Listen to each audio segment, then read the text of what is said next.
My son was hired at the Fayette County Sheriff's Office.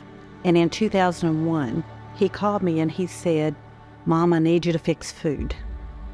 And I asked him what was going on, and he said, "Fayette County is flooding." And he said, "We're going to be here a while, Mom, so you need to call your church friends, and we need food." And so I was there for 28 days. So they asked me, since I was over there, if I would consider being a volunteer coordinator, shelter coordinator, because I guess I boss people around.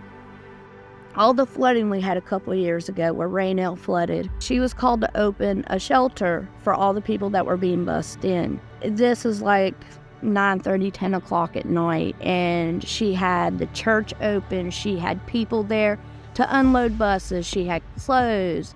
She worked endless hours that night to make sure these people were taken care of. There's 7 shelters in Fayette County. So anytime there's any disaster, I was there in August when they had the really bad flooding. So I helped Smithers and Montgomery and Golly Bridge. The biggest problem we have, and we call it this side of the river, is usually up toward Russellville and right there, because there's so many big rivers and creeks through there. So it takes out homes, it takes out roads.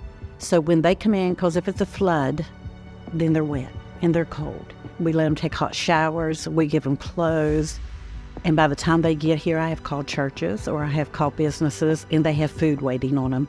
We take care of them from the time they have to leave their home until they have somewhere to go back to.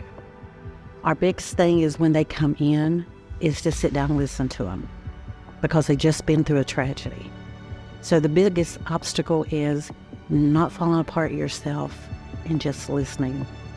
We have Ansted Heritage Festival here in town, and she has put on one of the biggest parades this town has ever had.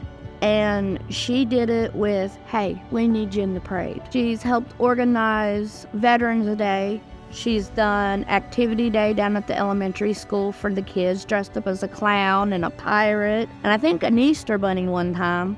She's just here to make sure that her town is safe, clean, and here for the people and generations to come. It's being a community. It's doing what God tells us to do. It's to reach out and help, whether it's Ansted or it's Golly Bridge or it's Smithers. When they call me, I'm going to go. I'm the one getting the award, and I really am thankful for it. But I give God all the credit, and I give the people that when I call, they come running. They're the ones that deserve the credit. They're the ones that make it happen.